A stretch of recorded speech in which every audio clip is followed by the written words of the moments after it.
Siningal-ngaling bangluna ning Arobo, keng Kapitolyo ning Pampanga ngening Martis, December 5. Mililigligan la kasiken pa magluto keng tradisyonal na Kapampangan recipe ay ni. Reng at 22 kayanakan ay iba't keng 22 balen at syudad ning kekatamong probinsya. Partiya pamuri ning aktibidad ning Manyaman Festival 2023. Kaya be karing participants na ning Best Arobo Cook-Off in Grade 12 student ning Santa Cruz National High School King Lubao ay Jorly Malyo at Elisa Ortega at Tau Arayat. Excitement ko po. Sobrang saya po kasi first time ko po. First time ko pong sumali sa mga ganito. Tapos first time ko din po nagluto ng mga adobo po. Kasi po si mama po yung nagluluto sa bahay namin. Masaya po, sobrang saya at dahil po lalo na po kami sa generasyon ngayon, may naipapakita pa rin po kami na alam kung paano po lutuin ang arobong manok. May tiwala ka ba doon sa luto ninyo? Yes naman po, sobrang 100%.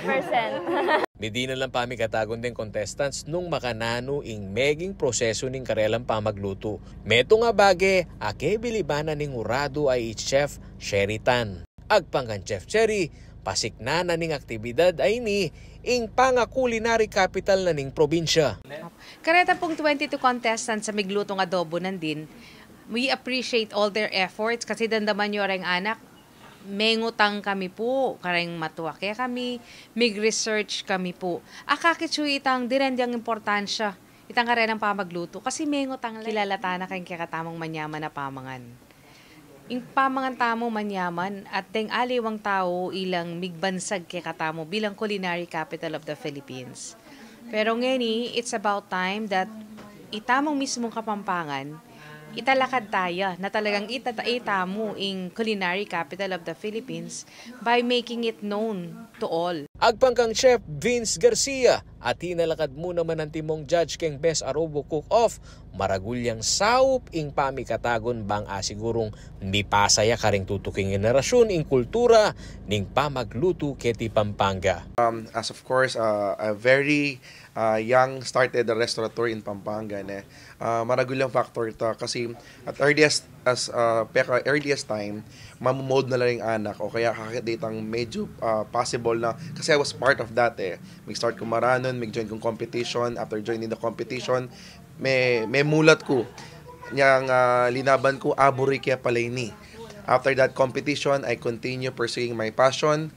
And ngayon, I'm a restaurateur. And to the young, kakatamong kayanakan, please continue joining or continue learning our culture because food is our #1 asset. Kaya rin na ning cook-off, ikwarereng representante na ning balen na ning magalang ing Best Arobong Kapampangan Award.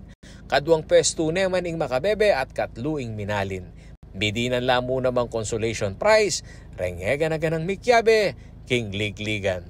Nagpapasalamat po kami sa mayor po ng Magalang, Malu Lacson po, and sa principal po namin si Bricio Corpus, and sa governor po, kay Governor Delta Pineda po, and sa mga coaches po na nag-guide po sa amin, nag-support po sa amin, and sa mga taong naniniwala po sa amin. Ako yung kayong talasuyo ay Paulo G. Santos, ating pusong makabalen.